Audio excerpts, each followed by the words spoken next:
ابن شہاب نے بیان کیا کہ انہوں نے عروہ سے، انہوں نے ام المومنین حضرت عائشہ رضی اللہ تعالی عنہا سے کہ نبی صلی اللہ علیہ وسلم نے ایک چادر میں نماز پڑھی جس میں نقش و نگار تھے۔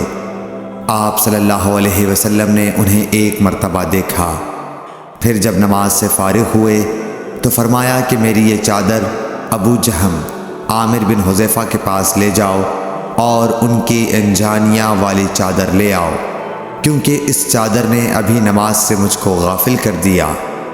اور ہشام بن عروہ نے اپنے والد سے روایت کی، انہوں نے عائشہ رضی اللہ عنہا سے کہ نبی صلی اللہ علیہ وسلم نے فرمایا کہ میں نماز میں اس کے نقش و نگار دیکھ رہا تھا، پس میں ڈرا کہ کہیں یہ مجھے غافل نہ کر دے۔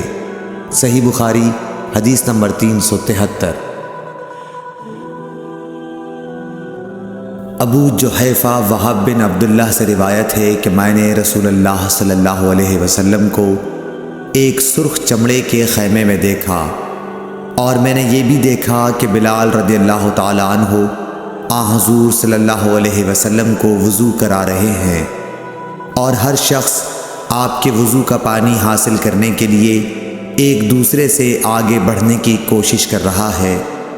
اگر کسی کو تھوڑا سا بھی پانی مل جاتا تو وہ اسے اپنے اوپر مل لیتا، اور اگر کوئی پانی نہ پا سکتا تو اپنے ساتھی کے ہاتھ کی تری ہی حاصل کرنے کی کوشش کرتا۔ پھر میں نے بلال رضی اللہ تعالی عنہ کو دیکھا کہ انہوں نے اپنی ایک برچھی اٹھائی جس کے نیچے لوہے کا پھل لگا ہوا تھا، اور اسے انہوں نے گاڑ دیا۔ نبی کریم صلی اللہ علیہ وسلم ڈیرے میں سے ایک سرخ پوشاک پہنے ہوئے تہبند اٹھائے ہوئے باہر تشریف لائے اور برچھی کی طرف منہ کر کے لوگوں کو 2 رکعت نماز پڑھائی۔ میں نے دیکھا کہ آدمی اور جانور برچھی کے پرے سے گزر رہے تھے۔ صحیح بخاری حدیث نمبر 376۔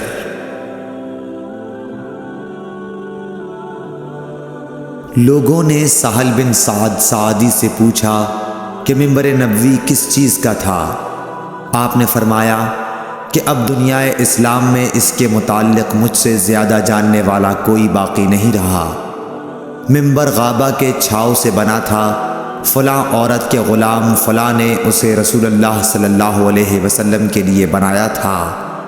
جب وہ تیار کر کے مسجد میں رکھا گیا تو رسول اللہ صلی اللہ علیہ وسلم اس پر کھڑے ہوئے، اور آپ نے قبلے کی طرف اپنا منہ کیا اور تکبیر کہی، اور لوگ آپ کے پیچھے کھڑے ہو گئے۔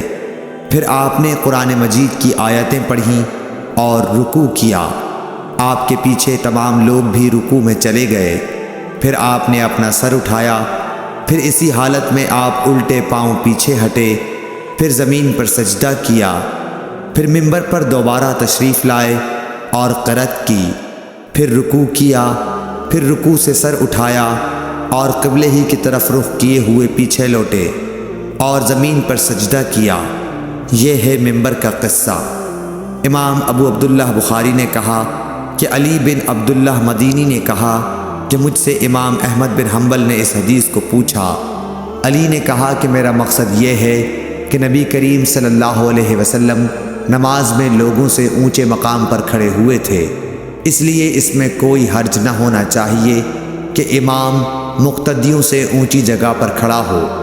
علی بن مدینی کہتے ہیں کہ میں نے امام احمد بن حنبل سے کہا کہ سفیان بن عینیہ سے یہ حدیث اکثر پوچھی جاتی تھی، آپ نے بھی یہ حدیث ان سے سنی ہے؟ تو انہوں نے جواب دیا کہ نہیں۔ صحیح بخاری حدیث نمبر 377۔